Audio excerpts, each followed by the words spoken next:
Hi guys!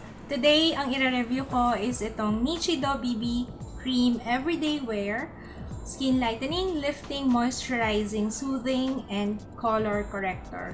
An all-in-one beauty balm for youthful looking and radiant complexion. Ang shade na kinuha ko is number 3 or natural.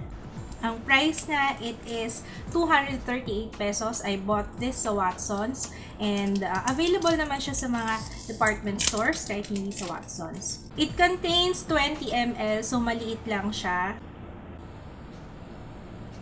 Yung consistency niya, it's liquidy or it's watery. In Tagalog, malabnaw. So, ito yung aking face. Medyo shiny na siya. Ewan ko. Bakit ganon? Let's start. Gagamitin ko na lang is yung aking finger.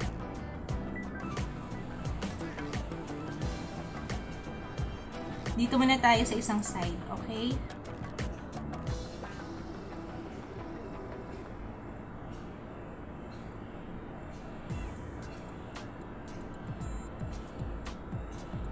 Hindi naman siya amoy matapang, pero merong faint smell ng amoy pintura, pero hindi naman bothering, kaya okay lang. It's really easy to blend. Thin siya. It's a thin foundation, kaya ang dali niyang i-blend sa skin.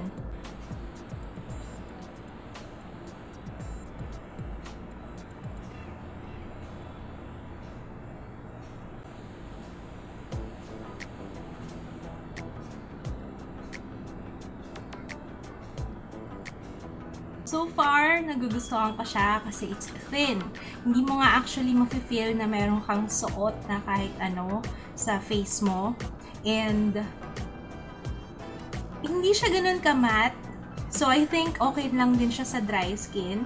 Wala akong nakikitang nagbubuo. Kasi diba pag masyadong matte yung BB cream or foundation na ilalagay mo, nakikita kagad yung mga nagbabalat. Sa ngayon, walang pagbabalat sa face ko.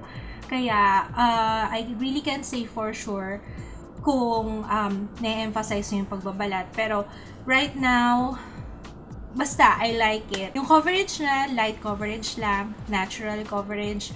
It evened out my skin tone, nawala yung redness sa aking face. Tapos kanina, diba, parang shiny. Ito, shiny pa yung part na to.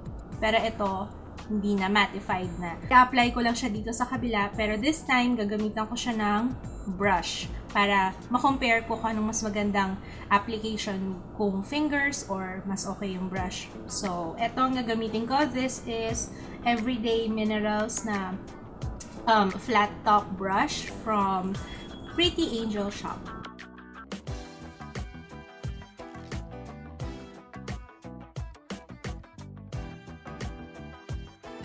Alam nyo, ngayon pa lang masasabi ko na I'm liking it. It has a yellow undertone kaya hindi ako nagmukhang grayish. Actually, nagmukhang radiant yung skin ko eh. Kasi parang, hindi pa ako naglalagay ng blush on, parang pinkish na yung cheeks ko. Yung finish na parang wala lang. It's very lightweight. Tapos, it instantly mattified my face. Nakita nyo kanina, diba shiny ako. Tapos, after kong mag-apply, hindi na ako nagmukhang shiny. Manipis lang siya. So, konti lang. Alam nyo, konti lang yung nilagay ko. Naka 2 squeeze lang ako na almost size lang ng munggo. Ganun lang kaliit. Solve na siya sa buong face. Ang dali niyang i-blend. Pareho lang yung finish ng yung fingers yung ginamit ko dito sa side na to, diba? Tapos ito brush. Pareho lang, pero parang feeling ko mas gusto ko yung gamitan siya ng brush kasi mas mabilis. Pero ganun din naman yung finish sa fingers, kaya okay lang din. Eh ako kasi ayoko nalalagyan yung fingers ko ng BB cream. Although, hindi nga siya makalat eh, oh. Parang wala lang din ako nilagay sa fingers ko. And let's see if it transfers.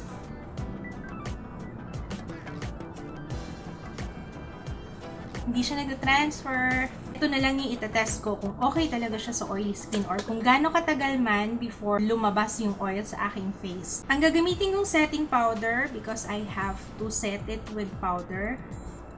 Pag meron kang oily skin, kailangan mo talaga mag-set with powder kahit maganda na yung finish.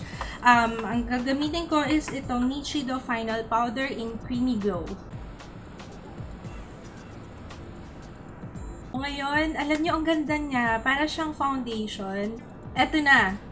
Tingnan na lang natin kung tatagal siya sa aking face.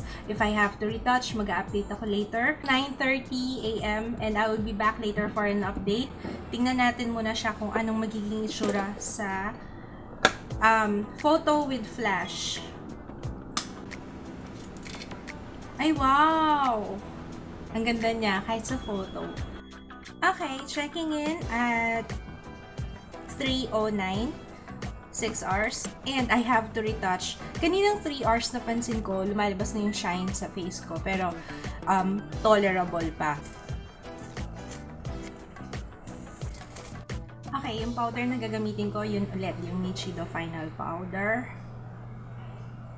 It looks good pa rin, no, after ko mag-blot.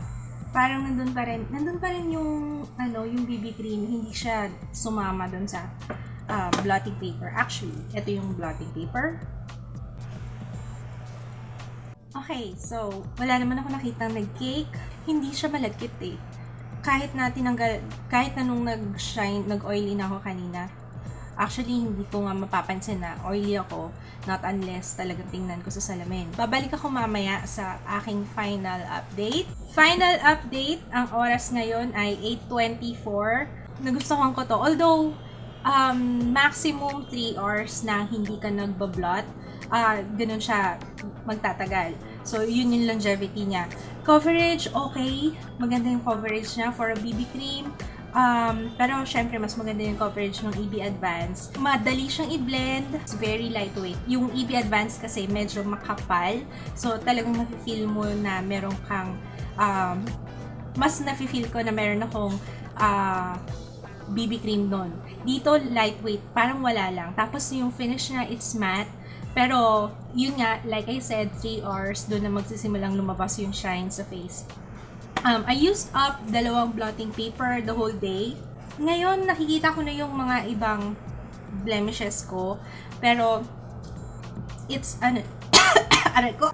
Ayun, ano ba yan? Although it's 238 pesos, pero konting-konti lang. Konting amount lang. Maraming, malaking area na ng face yung malalagyan niya. Kaya, matipid pa rin kahit pa paano kasi it's only 20 ml. I liked it.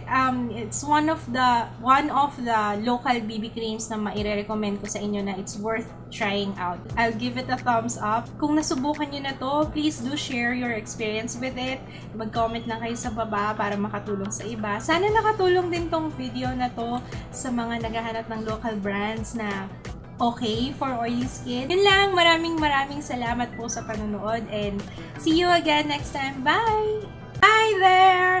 It's been a while mula din last ako nag-film and na-miss ko tong gawin. I've been really busy with my life.